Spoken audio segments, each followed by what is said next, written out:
Hai semuanya, ketemu lagi sama aku Hanifa. Apa kabar teman-teman? Semoga kalian selalu sehat, selalu baik-baik aja seperti biasanya ya. Untuk kalian yang belum tahu, jangan lupa aku upload video baru setiap hari Selasa, Kamis, Sabtu jam 8 malam. Stay tune dan jangan lupa nonton ya. Oke, malam Jumat pastinya aku ngomongin yang horor-horor seperti biasanya. Dan kali ini aku mau membahas tentang beberapa tempat wisata yang akhirnya ditutup, terbengkalai dan menjadi tempat angker yang ada di Indonesia. Kira-kira tempat wisata apa aja sih? Ada nggak sih salah satunya di daerah kalian? Langsung aja yuk kita bahas.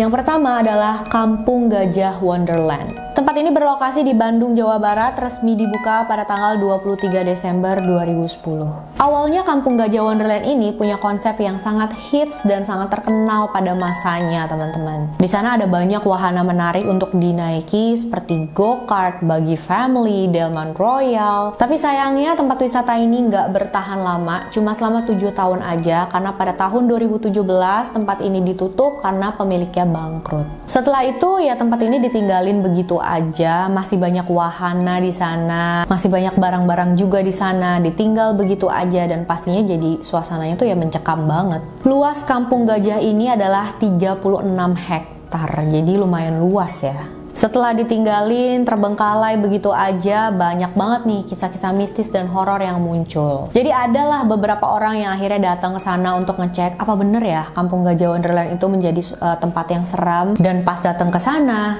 ya memang suasananya itu nyeremin banget katanya teman-teman. Banyak rumput liar di sana, wahananya yang ditinggalin begitu aja, sudah pada karatan, kolam yang sudah penuh dengan lumut, ada ikan-ikan dan tumbuhan liar juga. Udah gitu kan kalau malam gelap ya teman-teman. Aduh, jadi kalian bisa bayangin lah seremnya tuh kayak apa ya. Mungkin kalian yang tinggal di Bandung ada yang pernah ke sana dan mencoba datang ke sana pas malam hari, terus merasakan sesuatu, melihat sesuatu atau gimana? Coba dong ceritain pengalaman kalian di kolom komentar ya. Tempat penginapan ini di atas pintu masuknya tuh ada tulisan Villa Hantu. Lokasinya di Desa Malaka Pemenang, Lombok Utara, Nusa Tenggara Barat. Villa ini ada tepat di tanjakan yang menawarkan pemandangan pantai Setani Senggigi Lombok Utara yang indah banget pastinya. Sayang pembangunan villa ini nggak dilanjutin sampai selesai teman-teman karena memang lokasinya yang sangat berbahaya. Akhirnya jadi bangunan terbengkalai deh. Bangunan villa ini terdiri dari 3 lantai dan beberapa ruangan. Ruangan paling bawah itu niatnya mau dijadiin garasi. Lantai 2 itu niatnya mau dijadikan ruang utama. Dan ada lantai ketiga, lantai paling atas itu belum sempat ditentukan ya mau dijadikan ruangan apa. Di sisi kanan bangunan ada kolam renang yang sekarang ya cuma ditumbuhi rumput dan ilalang liar aja teman-teman. Dan menurutku bangunan ini bisa dibilang besar juga sih. Tapi bangunan villa tua ini justru jadi destinasi wisatawan teman-teman. Banyak yang penasaran untuk pengen ngerasain suasana mistis yang ada di sana. Jadi mereka datang ke sana. Dan katanya kalau siang hari itu biasa-biasa aja. Tapi kalau sudah menjelang maghrib sampai malam hari itu suasananya sudah sangat seram. Suhunya yang lembab, bau-bau udara yang mulai aneh. Kadang suka ada gonggongan anjing sepanjang malam dan juga ada suara-suara misterius. Merinding banget ya teman-teman. Ayo, ada yang berani nggak nginep di villa ini?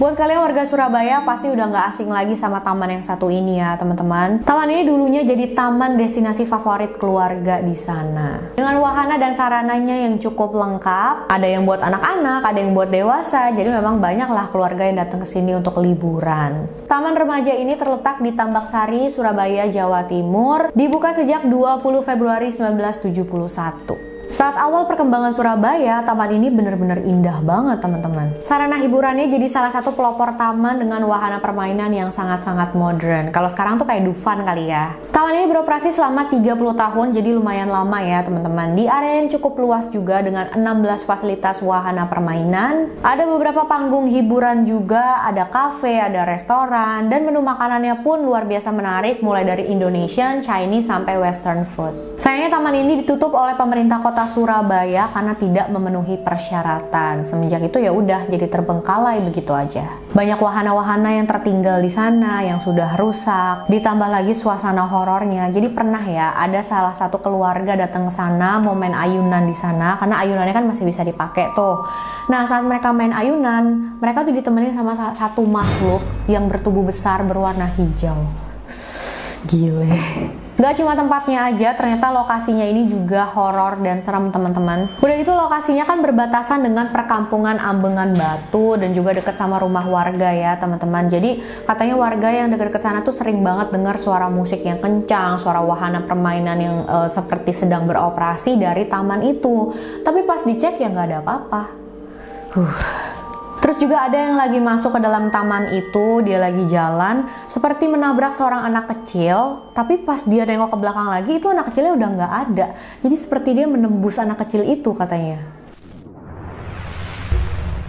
Selanjutnya adalah kolam renang Singandaru. Kolam renang Singandaru terletak di kota Serang, Banten. Kolam renang ini dulunya ramai banget pengunjung teman-teman, sampai akhirnya ditutup pada tahun 1980-an karena terlalu banyak memakan korban jiwa. Bukan hanya 1 atau 2 kali kejadian, tapi sering katanya. Kenapa bisa gitu ya teman-teman? Kabarnya kolam renang ini dibangun di lahan pemakaman. Dan di pemakaman itu juga pernah terjadi pembunuhan pasangan. Udah bekas kuburan, ada kejadian pembunuhan pasangan. Nggak kebayang ya, itu udah serem banget deh, maksimal banget seremnya kayaknya. Dan ada juga beberapa orang yang selamat dari insiden yang dia alami di dalam kolam renang itu. Dan mereka tuh cerita, mereka ini bukan orang yang nggak bisa renang ya teman-teman. Mereka tuh sudah jago renang gitu, sudah bisa renang. Tapi saat berenang di kolam itu, dia merasakan sesak nafas, kayak badannya tuh nggak bisa gerak. Kakinya seperti ada yang tarik dari dalam dan ditahan gitu ya di dalam sana. Kayak lagi dikasih pemberat di kakinya. Kan bukan main tegangnya ya teman-teman. Gimana coba itu rasanya? Duh, nggak ngebayangin. Karena banyak banget kejadian-kejadian seperti ini dan korban jiwanya juga banyak, makanya kolam renang ini ditutup. Semenjak ditutup, pastinya kolam renang ini sudah terbengkalai begitu aja. Bangunan kolamnya udah rusak, kolamnya ditumbuhi rumput liar, ilalang liar, berbagai macam lumut. Jadi tempat hewan-hewan berkembang biak juga. Dan kabarnya sampai saat ini pun masih banyak tuh sosok anak kecil yang suka kedengeran lari-lari di dalam kolam renang itu, suaranya suka kedengeran. Karena memang kan kolam renang itu dekat sama perumahan warga setempat ya teman-teman. Bahkan warga di sana tuh banyak yang nggak berani lewat depan kolam renang itu.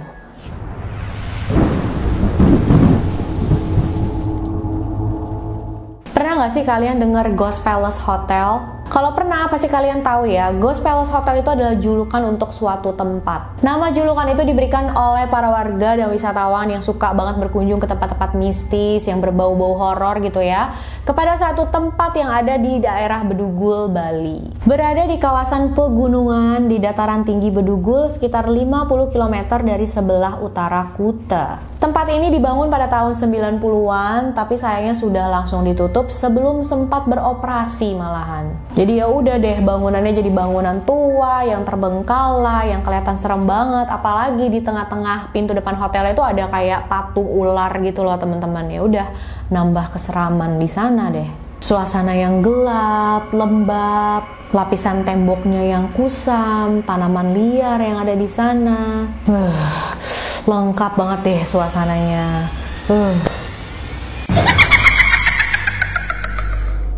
Menurut cerita warga setempat, mereka tuh juga sering melihat sosok wanita berambut pendek keluar dari dalam hotel dan mengganggu para pengemudi yang lewat sana.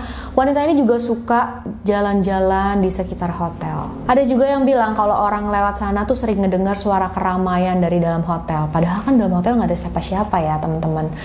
Tapi di sana tuh seperti ada kehidupan, seperti ada banyak orang gitu. Pasti bikin takut semua orang yang lewat di depan bangunan ini. Dulunya ada juga yang jagain tempat ini untuk jaga gerbang, untuk bersih-bersih. Tapi setelah hotel ini ditinggal sepenuhnya oleh sang pemilik, ya udah nggak ada satupun orang yang jaga di sana. Dan nggak ada satupun orang juga yang boleh masuk ke dalam bangunan ini, teman-teman. Sekedar buat vlog, sekedar buat ngilangin penasaran, uji nyali atau semacamnya, nggak ada yang boleh. Jadi emang bener-bener udah ditutup untuk umum.